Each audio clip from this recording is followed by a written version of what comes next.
It's called The Dark Side of Viva La Bam. From getting arrested and struggling with addiction to starting families and getting clean, we're going to take a look at the forgotten members of Viva La Bam and where they ended up today. Starting with Bam's uncle, Don Vito, who is easily one of the funniest members of the show. Don Vito, whose real name was Vincent Margera, was given his nickname Wasn't this guy like their entire accountant? I'm pretty sure he did like all the money for them. by Bam thanks to his iconic slur. And when there are people that work 1/5 the amount I work, it's even worse. I hate that, dude. I hate that so much. I can't. There's two types of people I can't stand to be around, and one of them is just someone who will not work when they're at work. The type of person who does the bare fucking minimum is one of my least favorite types of people, realistically. I'm always a hard worker wherever I go. I can't help myself, so when I see that, it pisses me off. Yeah, he's a numbers genius, except for when it ages. Okay, I feel like that's foreshadowing. I'm guessing Don Vito is a piece of shit, and I just didn't know about this. Speech that was almost impossible to understand. In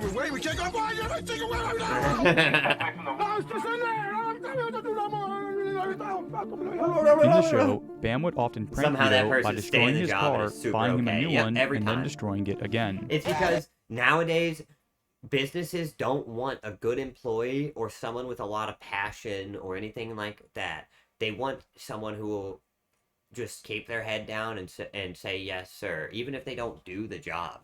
Like, they just want someone who's just okay with everything. They want someone who's apathetic. And apathy is one of the most disgusting emotions to me. Like, one of the most disgusting things you can display is apathy. The lack of care, you know, for everything around you. Like, and it's like, there's a difference between not caring and not caring, you know what I mean? Like, I just don't care, you know, that's one thing. But, like, to literally just not give a fuck about the world around you or any of the stuff you're doing, or to not care if you can be proud of what you worked on at the end of the day.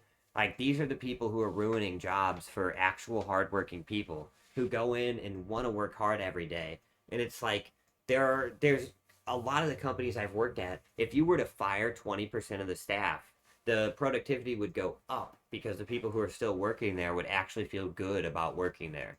Aim right about here.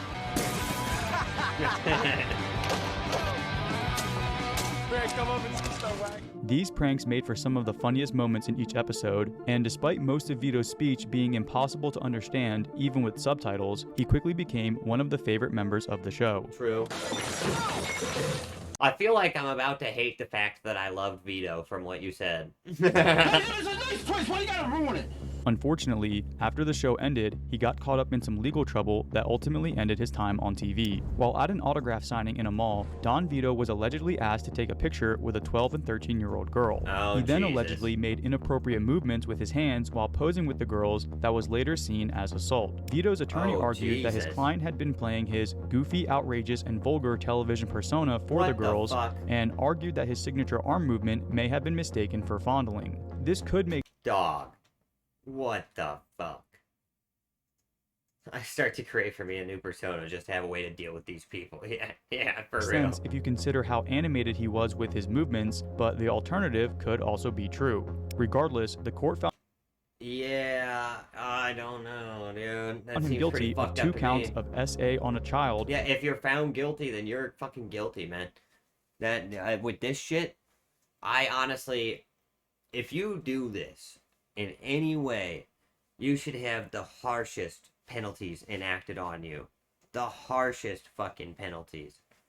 And, like, the difference between waving your hands around and grabbing a titty. Yeah, exactly. Exactly. Like, and if he was convicted on it, that means that they had evidence that he was doing that. Like, no, and I think that if you're doing this shit, it should not be some slap on the wrist or probation or you're put on a list. Nah. Nah, you should be out of society for all of time. No longer allowed in society if you do shit like this. Not just a 14-year-old, a 12-year-old as well.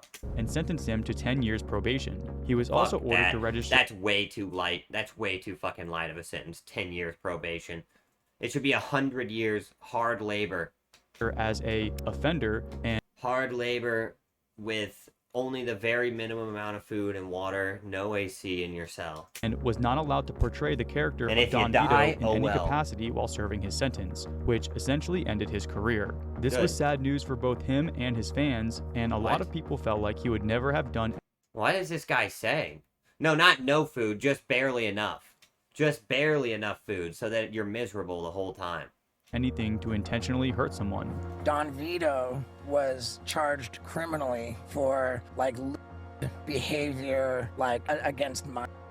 I remember reading about that. Yeah, it was a rough one. I believe that Don Vito had no ill intentions. He was Fuck you, Steve-O. just this wild character. But while Vito was forced to stop filming, Dog, I've been saying this about Steve-O since he got sober. That dude sucks now. That voice. Steve-O just sucks now, dude. Ever since he stopped doing drugs. other members purposely avoided future projects, with Brandon DiCamillo being one of them. Brandon DiCamillo, better known as Dico, was one of the fan favorites on Viva La Bam, mostly for his wild personations that he would do as segments. No more snacks, just strength and stamina and true desire. No more sissiness. You just took the temperature of the water and it's 32 degrees. Oh, it's freezing. He would often do imitations and portray wacky characters, which really made him stand out from the other cast members. Dico was Sounds like you have 1% HP left, and you must say this message before it goes to 0. and always will be the MVP of CKY, Jackass, and For Viva La Bam. Steve-O. Every single thing he did was 10 out of 10. He was one of the few members from Viva La Bam to become a regular in bigger projects like Jackass, but that's also the exact reason he ended up leaving the entertainment industry altogether. See, unlike the other members who were able to deal with MTV's corporate culture, Brandon hated being told how he should act on camera. Go look at the Jackass situation and be like, why would I use up my funniness when Jeff Tremaine's just gonna buy a big mansion in the Hollywood Hills? That's true, it's gonna happen, but he's gonna get that whether you're in it or not. All you can do is make this movie more funny. It's almost like cutting off your nose to spite your face, like that's what you're doing. Yeah, but fuck Jeff Tremaine. He's right about that. He doesn't think that way. I'm hoping he'll snap out of it one day. Dico did have a Viva La Bam spin-off show called Blastoid, which was a combination of a viral video reaction show He became a scientist, I think. mixed with Viva La Bam stunts, but the show was clearly scripted and didn't fit the style of humor that Brandon was known for. Despite filming a full season, only the first episode ever aired on MTV2 before it quickly got canceled. That's why I never heard of it. TV. I mean, there's things I'd like to fucking do, but it just seems like such a pain in the ass that you gotta like we did that Blastozoid thing, and they made it. If you could see what we shot, you'd fucking love it. But you got like 3 seconds of the Donkey Kong thing. It was such a disappointment. I don't ever have to deal with that kind of thing again. Oh no, that was another person on the show. But Oh, word. Thing we did for you know who, and they just made it so fucking unfun. I mean, I don't even know why they hired me. Situations like this only pushed him further away from the entertainment industry, and he hasn't talked to most of the cast members in over 15 years. Although he's never given a public reason, a lot of his friends have pointed to the fact that he didn't like the corporate entertainment world, and since he got married and had kids, he also didn't like the dark side of all of the partying from the other members, That makes with sense. stories like Brandon Novak's being a perfect example of this. Brandon Novak was one of Bam's best friends Dude looks like he's on all the drugs. and was often used as his personal punching bag on the show. Where's my prize? You wanna know what your prize is? Oh my god. While it took a few years for the partying to catch up with the other members, Novak was hooked on hard substances before the show even started. Bam actually invited him on the show as a way to help him out, hoping it would help get him clean. This resulted in Novak being the default cast member for doing the most embarrassing or painful stunts, since How would that help him get clean? What the fuck are you talking about? he was the one who was the most desperate and the most willing. We're checking the temperature of the water because Heroin Novak's gonna go in it. Oh man, it is dropping quick. Wow, how do you feel about going in that icy water today, Novak? Huh? Is it icier than ice? Not hot. How nice was it? Not nice. Right from a polar bear's mouth. Sadly, his problem only got worse and worse It as the was years Rake? What? went on, which resulted in him hardly being What in the the show fuck? and being cut from a lot of the movies that followed. Even though all the other members were also partying, they did their best to help Novak get better and avoid the hard substances. So we're driving back, and he's just talking to himself, and all sketched out. We get back to the house, and the whole point of him coming to Westchester is to straighten his life out, you know? That was, our idea. Comes to Westchester, he chills at Bam's house. Bam and family takes care of him. He straightens his life out. After years of trying and failing, most of the crew finally started to cut him off. Damn. And eventually, even Bam gave up on Novak ever staying He had a bachelor's that he got in 1997. What the fuck, clean dude? long term. Any advice for Novak if he could watch this or hear this? No, he's a lost cause. You think he'll get better though, right? Yeah, but I mean, let's face it. It's just a matter of time when he's gonna get his hands on some pills and shit again. Now he He'll works never as a change. chemical synthesis. Oh my He's a god. lifer. Surprisingly though, after years of struggling, Novak was finally able to get clean and stay clean, and is now a public speaker and advocate for sobriety. That's But cool. while most people remember Novak as the main cast member with a problem, he was far from the only one. Christian Rab, better known as Rab himself, was one of Bam's earliest friends out of the entire group. In fact, they were such good friends that they even decided to drop out of high school together. Chris Rab got kicked out of high school for shitting on a locker because I dared him to. Everybody just assumed that Rab was the only crazy fuck that would do it, so they go, it was him. No. And eventually he broke and admitted it. So No cameras he got back expelled then, from and school, and because Calling it now, he made acid at some point. I bet. After that, I Fucking quit. bet. Even though Rab didn't get the most time on camera, he had his share of funny moments and was a big part of the early CKY videos that led to Viva La Bam being created. Similar to True. Novak, Rab was also one of the more common punching bags on the show, with most of his footage being him getting pranked or doing one of the stunts that no one else wanted to do. Now Rab's gonna hit himself in the nuts. What? Come on, man, you're gonna disappoint the audience? Do it. Oh, with his fucking elbow? What the fuck, dude? However, since he wasn't as big of a character, most fans had no idea what happened to him after the show ended, and sadly, things weren't exactly great. It's funny because when I was younger, I didn't. I didn't do it. When we were in high school, we were pretty straightforward, sober types. Yeah. And then I sort of found weed and drinking and all that and got into it. But as Jackass, Viva La Bam, all those things. Yeah, if your job is to hurt yourself, you're gonna do drugs. That's the truth. Came up, my partying ways got way heavier. I was doing a lot. I was doing hard drugs, doing whatever, and just living that life of that way. So finally did get help, and I got sober, and I'm coming up on 10 years of sobriety, clean and sober. Nice. And through getting sober and doing that, I was able to look back on that time of my life and really appreciate it and be really grateful. It does seem like this is a common theme with the Jackass and Viva La Bam people. For it, I have a photo of Ryan right over here that I look at every day, and I always think of him and laugh about funny shit, and I'm truly blessed and lucky for that in my life. Rab has since slowed down and become more of a family man, but other members like Ryan Dunn didn't have the same opportunity. Ryan Dunn was one of the most successful members We of the all Viva know La what Bam happened to cast, him. and had plenty of funny moments throughout the show. Oh, ew, what the Is that really piss? You're an ass. Tell me that's not piss. It's a tiny bit of piss. Not only did Oh he do my well in God. Viva La Bam, but he also had success in other projects for years after. He was widely loved by the entire crew, and him and Bam specifically had a ton of great moments while filming for different projects. This chair, man. Well, he was like the only person who Bam actually respected. Fucking chair. The only one who was Most actually his trendiest friend. fucking chair I've The ever rest met. of the people seemed like just people Bam brought along to kind of fuck with or to have fun with, but Ryan Dunn was the only one that was actually his friend, it seems like. Yeah. Here we go. He wasn't the most talented out of the group, but he was known for doing a lot of stunts that other people didn't want to do, Oh, and he was fuck. definitely a fan favorite. Unfortunately, Ryan was known for driving fast, and like a lot of the cast members, he also liked to party. And when you combine those two things, tragedies often happen. Yeah. Police are investigating the cause of a fiery car crash that killed 2 people, including Ryan Dunn, one of the stars of the popular MTV show Jackass. 34-year-old Ryan Dunn. Yeah, he was going 130 miles per hour with a passenger in his car, drunk as shit, and crashed. And nobody ever really talks about the guy who he killed, who was in the passenger seat. Speeding over 100 miles an hour when he crashed into this wooded embankment. Dunn's car caught fire, the impact and flames killing him and fellow passenger Zach Hartwell. Ryan Dunn's passing is widely considered to be the catalyst that set off the dark years for so many of the cast members. That's true. And what makes it even more sad is that there are plenty of clips foreshadowing what eventually happened. What's going on? Pulled over. How fast? 167, was it? Oh my God, Jesus Christ. Driving like 110 miles an hour to the point where Rab grabs my seatbelt and buckles me in. 10 seconds later, we flipped 8 times in oncoming traffic. Yeah, Ryan was all bloody. They found me in the trees, and that was the gumball rally, though? Dude, Jesus Christ. Bam broke the But yeah. window with his head.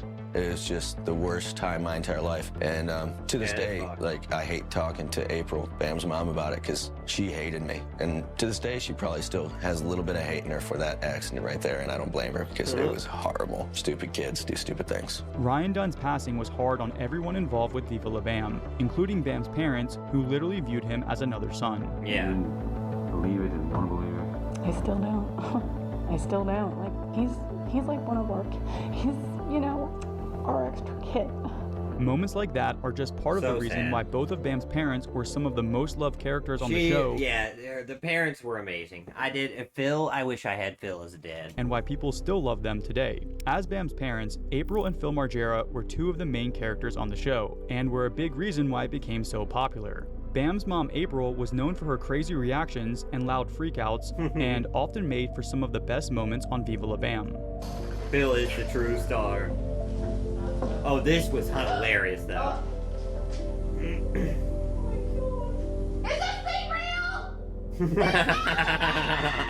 Phil, on the other hand, was always extremely level-headed, really chill and supportive, and was always a really good sport when it came to getting pranked, which only made fans like him even more. Phil was the man.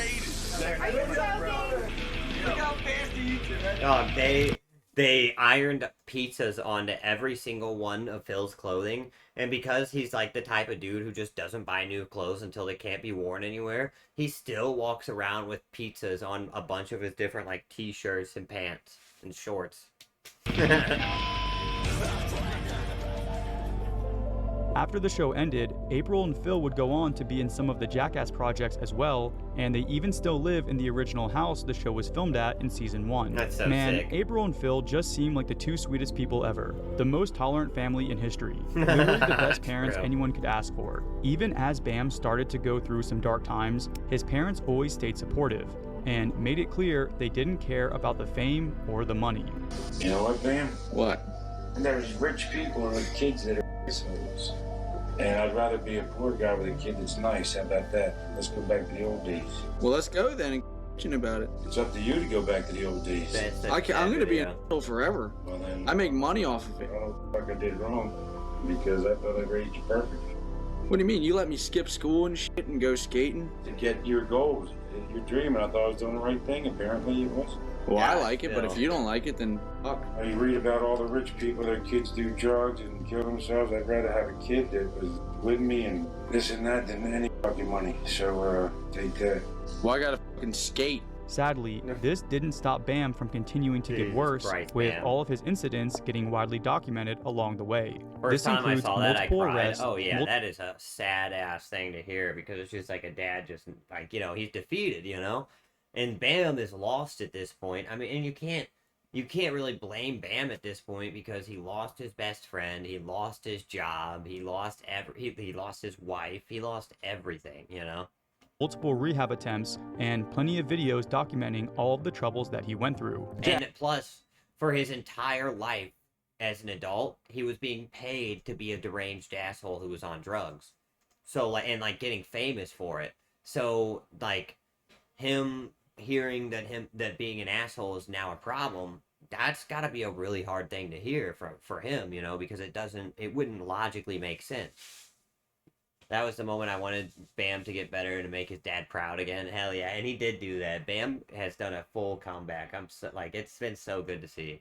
Jackass star Bam Margera back in court today in handcuffs and a t-shirt. The 44-year-old asking the judge for another chance after state police arrested him last week for allegedly driving under the influence in Fulton County, Pennsylvania, leading to a bench of... I totally see what you mean, because I was an asshole too and disappointed my parents. That's why I try extra hard now. Hell yeah. I mean, you got to, honor thy parents, what I mean? For his arrest in Chester County. A popular reality TV star booked You never want to be a disappointment to your parents. That's always the worst worst feeling. He was Intoxication. Police arrested. Except for me, I don't really care, but it's different for me. Bam Margera of Jackass. This is not a brand new idea. Knoxville and Tremaine made me sign this basically a death waiver to take 18 medications, maybe a zombie. I couldn't get my dick hard. I couldn't my own wife. I couldn't stiff muscles, bald hair, fat, weight gain. You motherfucker. Jeff Tremaine is too much of a to get in the ring with me. But Knoxville, if I double dog dare him, he says if I double dog dare anything, he'll do it. So Knoxville, I double dog dare you to get in the ring with me without any boxing gloves so I could ring. 1, 2, 3, let's go. I fuck you up. Let's go. Dog, and he did have every right to be mad here because, like I said, he was trained to be a drunk asshole, and then they one day, out of the blue, told him you have to take all these drugs and quit right away, even though that's not how drug addiction works at all. And if you don't, you lose all your money, your show, and everything. And this is after your best friend died, who was a big part of the show himself. So it's like having the last little remnant of your best friend taken from you after his death. Pussy. Oh, if you're going with pussy, then he really gets mad. Like, I was never a huge Bam Margera fan compared to the other guys. But the way he's been treated by the Jackass crew, it's been just absolutely disgusting. Throughout Bam's teens and 20s, he was able to live a very fun life, make a lot of money, and he got a ton of fame. But unfortunately, when things started to slow down, he quickly started partying more and more.